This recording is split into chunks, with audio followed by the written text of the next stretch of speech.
What's going on, everybody? Welcome to the CFCDP YouTube channel. We have an absolute awesome show for our Southampton match preview.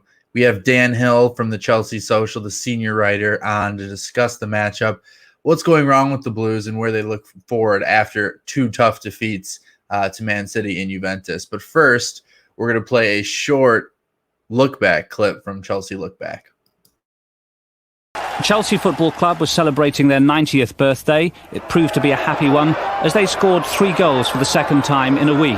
The first of them from Frank Sinclair after 75 minutes.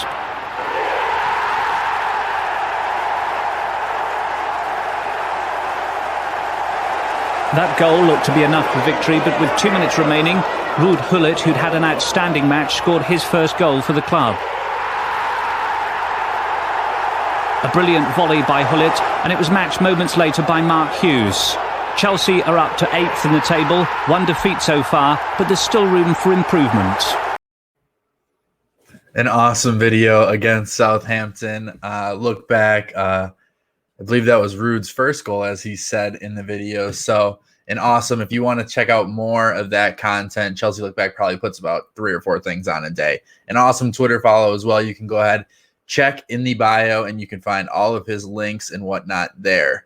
So without further ado, I'm going to add in here Dan Hill. Dan, my man, how are you doing today? Hey, I'm good, thanks, man. Thank you so much for having me on, and hello to everyone. Yeah, so we're going to talk a little bit about the Southampton match, but it's a little hard to preview the Southampton match without kind of discuss the current state of affairs that's going on with Chelsea. 2 games that have really frustrated fans, and I'm sure have frustrated Thomas Tuchel. Looking, and then heading into the Southampton match, I guess the question is how do they right those wrongs? But let's first start off with kind of what are those wrongs? When you look at the last 2 performances, are there any overarching themes that worry you about, Chelsea in kind of, guess, big picture? I think it boils down to one word, doesn't it? Attack. That's the biggest problem we have. A lack of attacking combinations, a lack of goals, can't find Lukaku. As Antonio Conte said, I believe it's post-match or even pre-match before the Juventus game, that Chelsea have one of the deadliest forwards in Europe, but they're not using him properly. I think that's probably what we can use to sum up our issues at the moment. And we just look to be far too passive. Man City, the defending was very good, as it was against Juventus. I didn't actually watch the full Juventus game, but I saw the majority of the highlights and I read about it. So the defense isn't a problem. It's just we don't have any goals on the side at the moment in the last 2 games. And that's a big issue.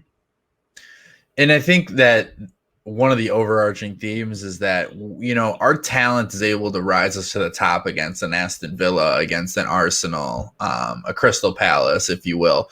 But even against Liverpool, it was a different sort of game because we went down to 10 men. So our defending, which is our strong suit at this point, and it's kind of our backbone of our team, was able to be on full display. And when people saw that, they're like, well, these guys are title favorites. They're, this is what they do. They defend. But that's when we got the goal early, and even that goal was a set-piece goal from Kai, and it was a real looping header. I don't know if he tried to do it, but it went in, so it was good enough for us to get a result that game. But overall, I think that you said basically the main point. I don't think that this team knows how to play with Romelu Lukaku yet, and I think that they're doing a bit of disservice to him, basically just with how they're selecting the 2 guys that are going to be next to him. So this past game against Juventus, you have 2 left-footed players. So instantly, one player is going to be left out of position, right, between Kai and Ziyech. Now, Ziyech is often on the right, so that's okay.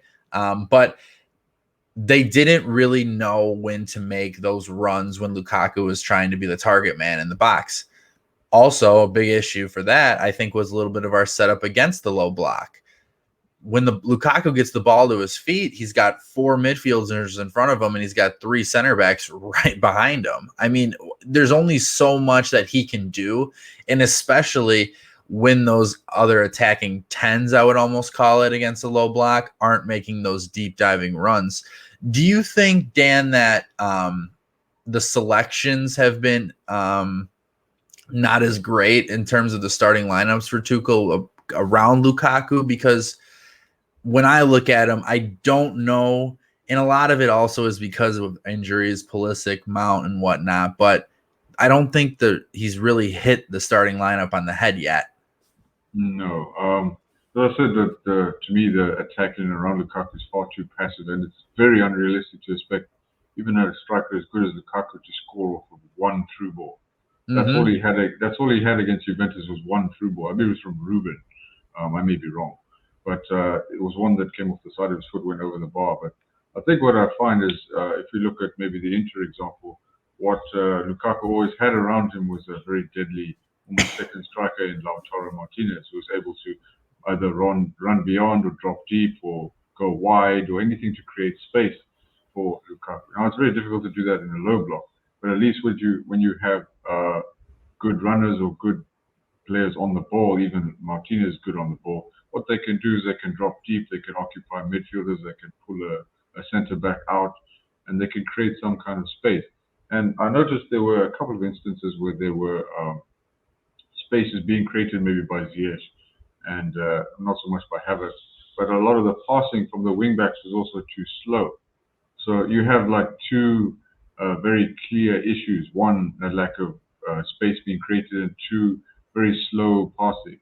So there's obviously with those two things happening at the moment, there's Lukaku almost has no chance because he can't score against three defenders. He can occupy them and maybe create space for someone else, but how do you expect him to carve his own opportunities all the time? And I think you bring up an excellent point. And I think this is something that, for the most part, has been a criticism of Tuchel, and even a little bit in the Frank Lampard, is the quickness of the passing has really like hampered our attack in every way you look. It's always, hey, I'm receiving the ball, I got to look over my shoulder to make sure no one's behind me. There's that quick moment of indecision in our midfield, especially too, where there is a space, but it gets closed down really quickly because they do not make the next corresponding pass. And when you play against a team like Juventus or City, where they're going to be very, very well versed on how to defend, you're going to have a lot of issues looking forward. And you saw it against Juventus.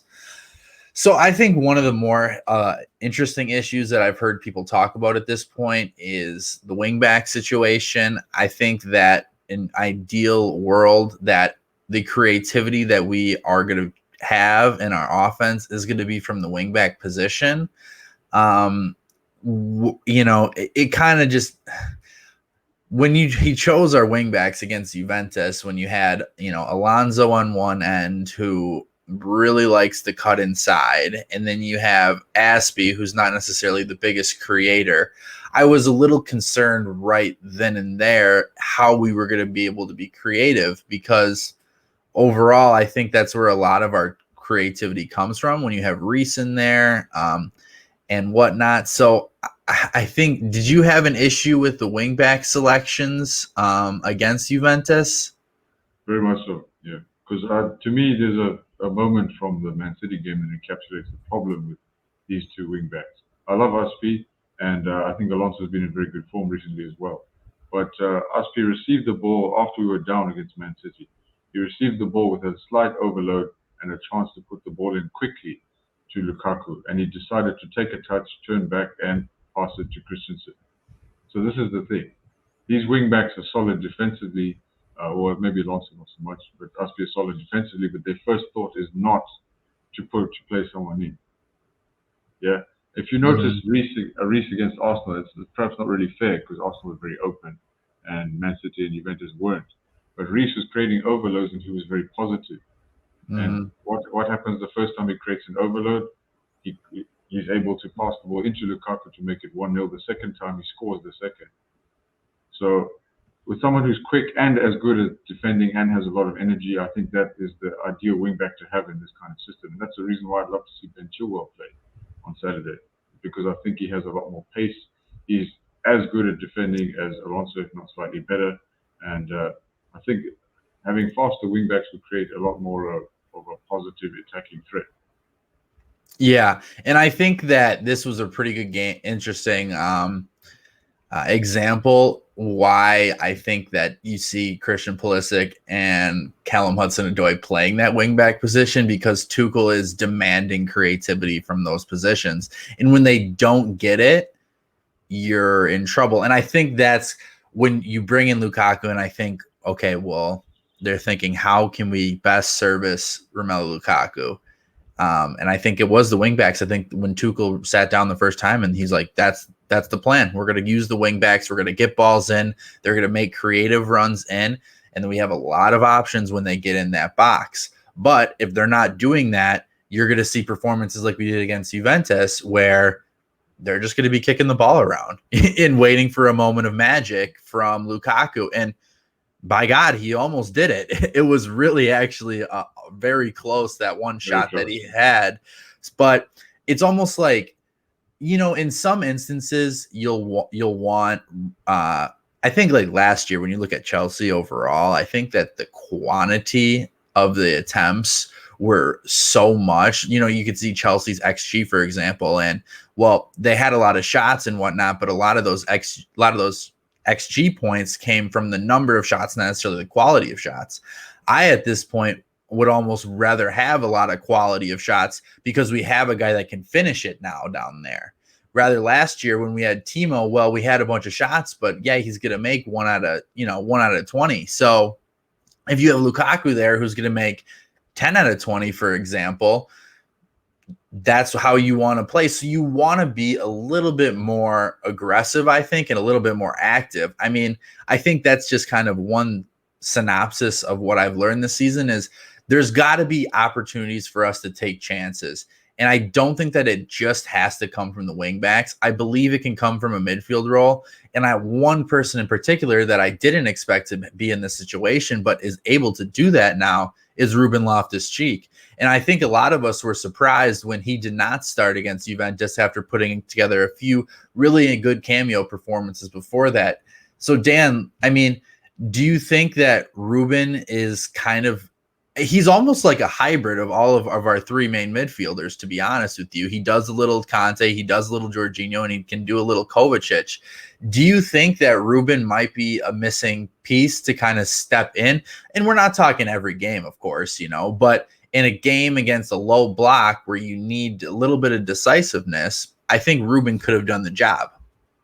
Yeah, I totally agree with you. I think so. One thing I like about Ruben, and this was the cruelest part about his injury in 2019, was that he was so brilliant at taking the ball from deep, beating 2 or 3 players, and laying on a brilliant pass. He did that a lot of times for Hazard, and that's exactly what you need against a low block, or even someone to be as positive as Ruben is, running at people. Because if there's one thing a low block doesn't like, it's players running at defenders. So I think he'd be brilliant at doing that. And not only that, as I find Ruben is probably arguably the most comfortable on the ball in terms of taking it from defense into attack. And he's big, he's strong, he's very physical, and he's almost, as I say, this is comparisons are odious, but he reminds me of Yaya Toure. And Yaya Toure was great at playing in a pivot next to like someone like Fernandinho or somebody like that. So I think against a low block, that would be probably an ideal situation, in combination with some fast wing backs and some dynamic number 10s who are willing to, create spaces and run at defense. So I certainly think that Ruben would be a solution, particularly against low blocks, and I would love to see him start on Saturday against Southampton. Yeah, I would too. I think it would be a shame if we didn't see Chilwell and Ruben slide into that starting role.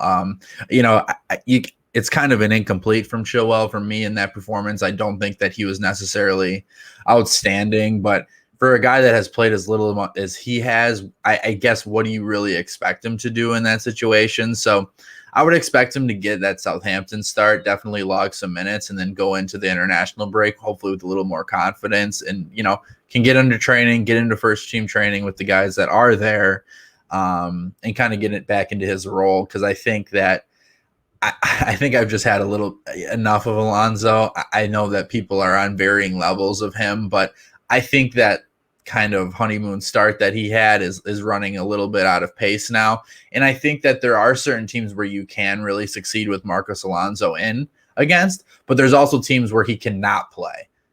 I mean, our wingbacks against Chiesa and whoever was on the other side, I can't think of his name at this point.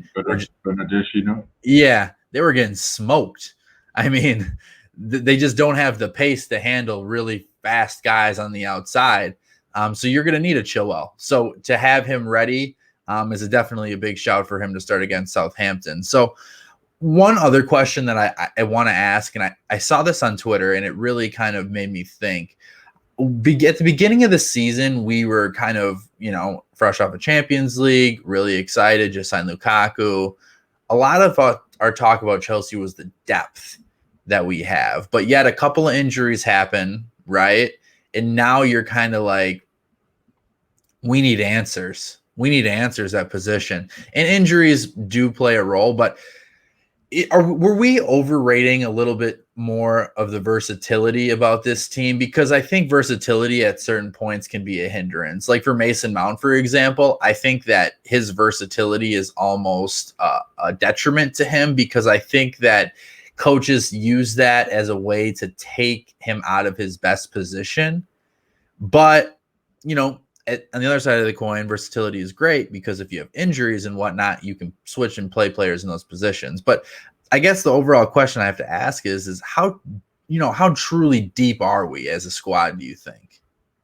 I think we are very deep as a squad. If you look at the options that we have on the bench, it is quite deep. The problem is that you have players playing probably, I wouldn't say below their level, but not in an attacking sense, not as well as they can. I mean, Saul, our new recruit in midfield, still needs to acclimatize to the new Premier League environment, and it's rather upsetting that maybe Ruben has, or not upsetting, but it's rather unfortunate that Ruben has overtaken him for a midfield role.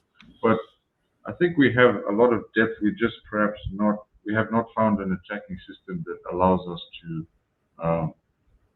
apply it, and it's rather worrying, but it leaves you with a few questions that we spent over 200 million pounds on an attacking trio in maybe Havertz, Werner, and Lukaku, and yet the player that we missed the most is Mason Mount. Yeah. So that's a bit worrying. But look, I think any team will miss Mason Mount for what he gives. He's always got so much energy, and he's always got a lot of quality, creates a lot of chances, and I think any team would miss that. But it's rather worrying and maybe slightly annoying and frustrating that we have a player like Hakim Ziyech who's so creative, and he's not being able to create, laying on those assists. We have Kai Havertz who's not created many chances, not had many shots at all. We have Timo Werner who's rather ineffective against the low block. So it's a lot of square pegs and round holes at the moment. So that's probably the most frustrating thing. And we have one of the best strikers in the world, and we're not using it properly. So. Yeah, I think Ziyech has obviously been, since he's been here, pretty much has been one of the more polarizing players, especially when you have such a good run of form in the preseason as he does, and then he gets hurt again, and now you're like, I don't know. Because like when he was at Ajax, I think the thing that really stood out for a lot of people, and me especially, was his arrogance. And I think that was something that really attracted me to him when we signed him, because I think Chelsea kind of lacked that since Hazard left, that arrogance that I can do things that no one else in the world can do. And he can do those with his left foot, but he takes he gets taken out of the game in the 60th minute several times in a row now because he's not performing, and his body language is just really bad, to be honest with you. It's quite I think it's just unfortunate. I just think that it's just not been a great spell for him here. I think injuries have played a big factor in that, but overall, he's a good player. He just needs to come good on a more consistent basis. And a little bit more about depth too. It's like, especially in the attacking positions, I just wish one or two of these guys would just go out and just grab those positions.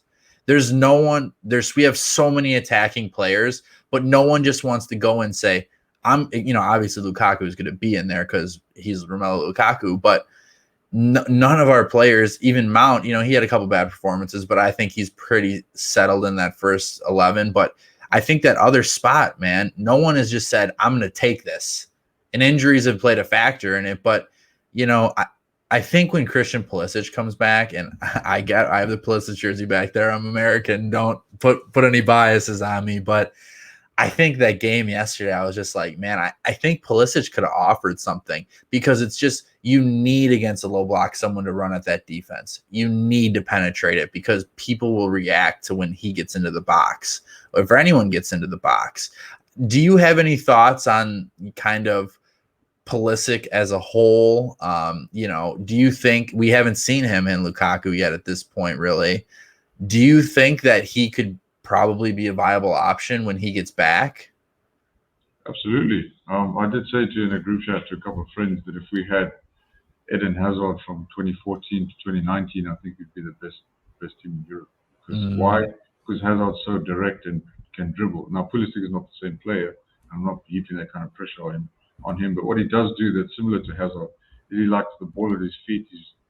He's relatively two-footed, and he likes dribbling. So he's even more direct than Hazard, which is something that would be hugely beneficial. I would just love to see Christian Pulisic stay fit. It's just very frustrating for him more than anyone, but for us, for we Chelsea fans as well.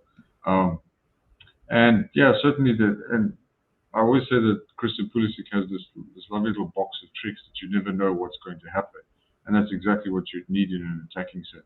There's someone who's going to run at you, someone who's going to dribble, someone who he can shoot with his left foot, his right foot.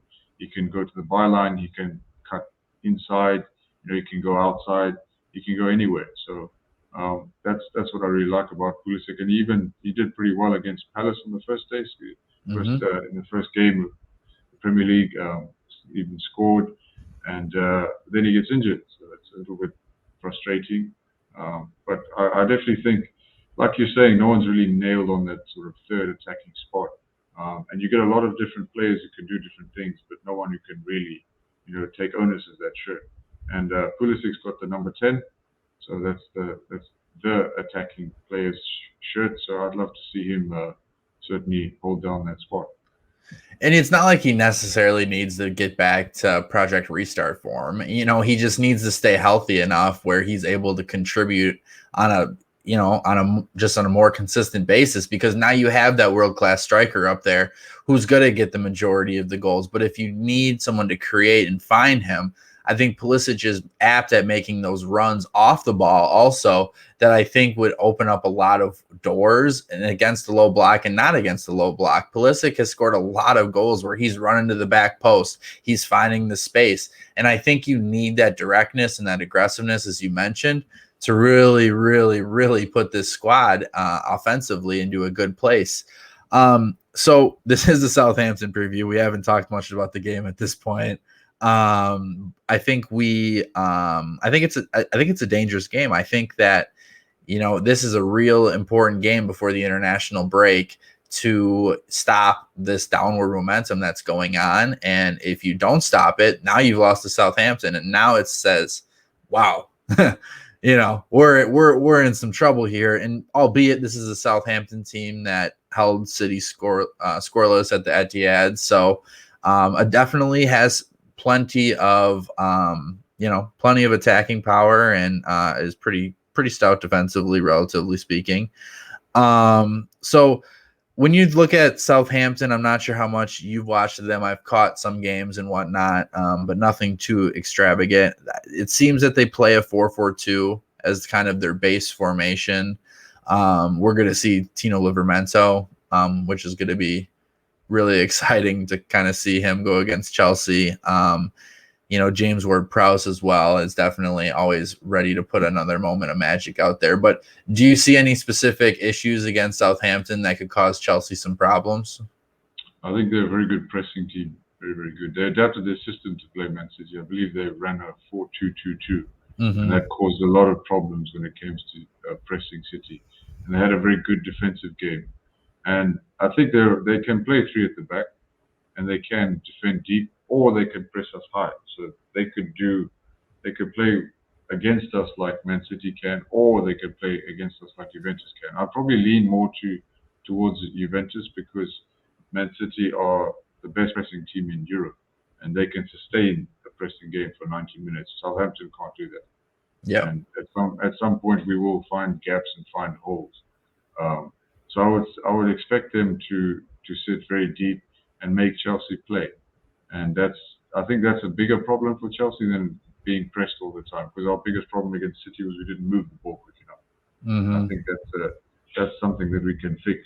But playing against a low block is the big problem. So I would expect them to do that. Probably play three at the back, maybe a 3-4-3 or 3-5-2. And they have some good attacking wide players like Musa Djenepo is very good at dribbling with the ball. Adam Armstrong is a fox in the box. He's a problem, and he's adapted to the Premier League quite well. So they have some certain issues in their team that we would have to cope with, and they're certainly not going to be a walkover. So as we know from last season, they came to Stamford Bridge, they took a point away and scored 3 goals. So I wouldn't take them lightly at all, and it's certainly not going to be an easy game. It's easier than perhaps some of Juventus or Man City, but it's certainly not one to take very lightly. Absolutely. And you're going to see a lot of teams, especially attempt to copycat what Juventus has done to Chelsea. It seems to be how sports kind of work in general. Any sport you look at, if it works against a team, they're going to try and do it until you break them down. So it'll be interesting to see how Chelsea react to that. I think just overall, I think obviously we're more talented than them, but talent doesn't always win in certain situations, especially if they're set up very well. I mean, Juventus was extremely well set up, and Chelsea just didn't have an answer for it, even though they had plenty of talent on the field. All right, so let's talk a little bit about the lineup. This is being recorded before Tuchel's press conference, so we're not entirely sure about the injuries. Southgate did say that there are positive signs today when he was talking about his England squad, that Mount and James will be back in the squad, and they were picked for the England squad. So that kind of has to give you good signs that they're going to be ready to play. And I don't think that would, hinder them from playing, that they were picked in the England squad. I think Chelsea kind of work how Chelsea work. But, Dan, overall, formation wise, I know probably a 3-4-3, 3-5-2 kind of hybrid. But what's your lineup look like? Yeah, I would go 3-4-1-2 if I was Tuchel. Mendy at goal, obviously. I think Thiago Silva, I don't think he's obviously world class to me, but I don't think he has the stamina to play 3 games in a week. So I would put Christensen in the middle of that back 4. I'd like to see Trevor Chalobah come back, play right centre back. Rudiger picks himself at left centre back. The wing backs, I would play Reece if he's fit. Probably Aspie will play. Left wing back Ben Chilwell, without a doubt. I would go Ruben Loftus-Cheek with Jorginho in the middle, and then probably Mason in behind Timo and Romelu Lukaku. Even though Timo is perhaps not the best against low blocks, I think we might be able to lay some traps and create some spaces for Timo to run into, or at least you can try and stretch the defense on the counter attack or something, try and suck them in. But I think this is a must-win game, especially going into the international break. And I think that 11 should be good enough to do it. If not Timo, then perhaps Ziyech. I think Kai Havertz needs a bit of a break because he's perhaps not been performing to his level. But that's certainly the 11 that I would pick. I don't know what your thoughts are. Yeah, I think that's a strong team, and I agree with you. I think Tuchel's definitely going to go out there and definitely try to get this team back on the right footing. I also agree. Mendy, I agree with. I'm very similar with you on the back 3. I wouldn't hate to see Rudiger, Christensen, and then Trev on the right. I think Trev is definitely more than apt to do the job, and I think I really like him as a player, to be honest with you, and I'm really happy that we kept him, to be honest with you. I think that that's in the long term going to be one of the bigger takeaways from the season. Obviously, we're only 7 or 8 games in, but I think he's going to just grow into that role and definitely give some break because there's going to be a lot of games this year. So he's going to have to play a lot. I would go Reese as well and Chilwell. I think Ruben and maybe Conte, perhaps. I don't know how that pairing would work necessarily. I think he has COVID. I think Conte has COVID. Oh yeah. He has COVID. All right, so no. Correct you there. No, you're good. I'm happy. I forgot that he has COVID. Yeah. So him and Jorginho, and then I would probably say Mount. Timo and Lukaku. I think we said the same thing. So. Yeah, I just think that Kai also has played a lot of football recently. Yeah, he's played a lot, and he does need a break. I'll be really happy tomorrow if we hear that Christian Pulisic is able to give us a cameo. I think that would be awesome. I'm not sure what his status is at this point. Nice. Yeah, but it's been a while. He's been hurt since the last international break, which those aren't. There are a lot of them, and they're not too far apart, but he's been out for a bit, so if he could get a nice cameo, that'd be fantastic. And I'm not sure. I think like you said, though, I think Timo's going to be able to be effective against Southampton. I think there will be more gaps than we saw against Juventus. Also, Timo didn't play against Juventus, so I think that may have been looking forward to Southampton a bit, as well as Kai playing. I think he played all 90, so I could see definitely have Timo there.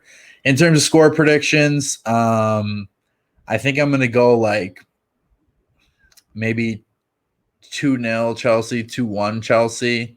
The one, I think could be a James Ward-Prowse moment. I think he's fantastic. He's like a FIFA cheat code on the ball and free kicks and whatnot. So if we do give up a goal, I could see it being from that. I think that Tuchel's going to have the ship really, really tight in the back after kind of that still in the locker room moment when we give up the goal to Chiesa. I think that really pissed him off. So I don't see us giving up a goal unless it's something like that. But I just think in two moments of the game, Chelsea are going to overwhelm them with possession, and I think they're going to learn something from Juventus, and Southampton doesn't have as good of players as Juventus. So it'll probably be 2-0, I would guess. What about you?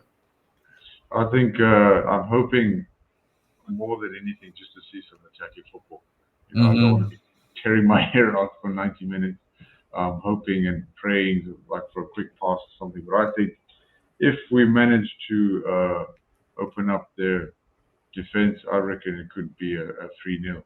I think that should be a hope for our game against Southampton. Yeah, I just think we have too much quality, and I back Tuchel to find the attacking combinations that we need to get the job done. I could see it being a similar game style to that of against Villa, the Premier League match, to be honest with you. I think Southampton will have some of their, some threats early and whatnot, but I think Chelsea will just simply overpower them at a certain point. Honestly, thanks, Dan, for coming on. I really appreciate it. Thank you for having me. Dan's Twitter link is down below in the description, so please go ahead and give him that follow as well. Follow me if you aren't already, and subscribe to the channel. Comment, have any questions, just please. Love to communicate about Chelsea, so anything you want to say, just get it out and we'll talk about it. So all right, and go check Dan also out at the Chelsea Social on Twitter. You'll find links to his stuff there. And one more thing, please look at Chelsea Lookbacks page. He is an awesome job. Really short clips too, so you can get up through a bunch of them if you'd like. Go like and view his stuff as well. So have a good rest of your night. Hopefully we will have good things coming on the match review of Southampton heading into the international break. Good night.